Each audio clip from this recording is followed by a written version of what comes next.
Hey, I want to show you something. These two are racing to the finish line. Let's watch for a minute.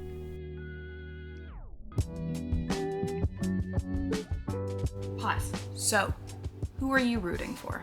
My guess is that you are rooting for the smaller circle. And frankly, I bet that almost all of you were rooting for the smaller circle. And that's for one very simple thing. It was the underdog. Okay, so let's go over some of the basics. The underdog is defined as a team or individual who has a low probability of winning, but sometimes makes a comeback, as you kind of saw in that video we just watched. And even though they often come from some disadvantaged position, we, just as humans, tend to root for them. Think of some of your most favorite fictional stories or characters. Harry Potter, Cinderella, Frodo Baggins, and even, most traditionally, the tortoise and the hare. And this effect, it is near universal across all different cultures, which may seem to indicate that it is just a component or a trait of being human. And I want to look at some of the research that has been done in this area. So in 1991, Fraser and Snyder at Bowling Green State University studied this underdog effect. They gave 100 participants fictional information about 2 different sports, both of which were fake.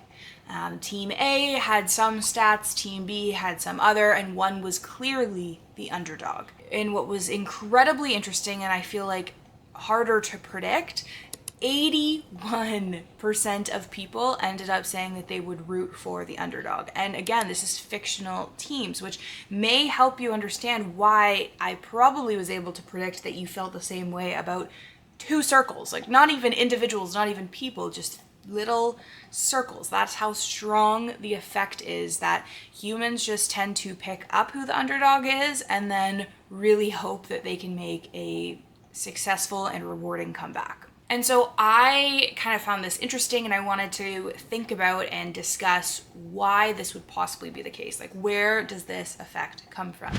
I want to propose that there are probably 3 different reasons that we're at least going to talk about today of why we care so much about the underdog and why we root for them so hard. The first I'm going to propose is the fairness bias. As humans, we crave justice. We want competitions to seem fair.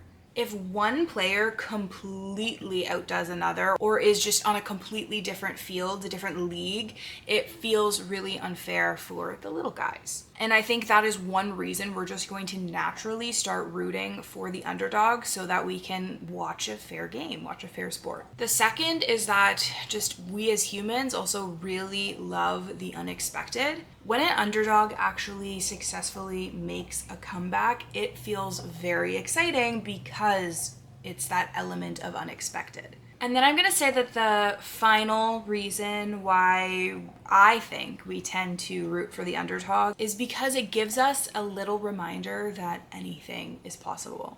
I think that this is a testament that we all sometimes believe and sometimes we lose hope in. And life can get incredibly difficult, and a subtle or obvious reminder that anything can happen, including anything can happen for yourself, anything can happen in the world, things can turn around, is a really good reminder. And when the little guy wins, it is, blatantly in your face that that little guy, he defied odds and you can too. Now, because the underdog effect works so damn good on us, there's a couple things we need to kind of just be wary of. One is that people can manipulate us into making us feel or think that they're the underdog when really they're still highly successful. We've seen this countless times in politics when, an election's coming up, but also with celebrities who claim to be struggling. And really, when you look at the facts, yes, of course, everybody struggles, but they are still much more privileged than the average person. Another one is that this underdog effect can actually make us kind of tired of and overlook the really dominant and competitive players in a given sport. For example, I'm thinking of Tom Brady when he was about to retire. everyone was kind of just wishing that he would, waiting for the next big player and not thinking that he was playing as strong, when the reality is that he was still a really good and strong competitor on his final game. And frankly, people started rooting for him to lose simply because he was too good. And whenever that thinking kind of comes into play, I think you have to stop and you have to ask yourself, is that really fair? He's a good player, and a good player deserves to win. All of this to say that I think the underdog effect can sometimes force us to kind of, or trap us into overlooking some crucial facts. And obviously this is something we want to avoid if we're trying to make informed decisions. So let me ask you again, do you still root for the little guy? Let's check back with that video and we'll see how it ends.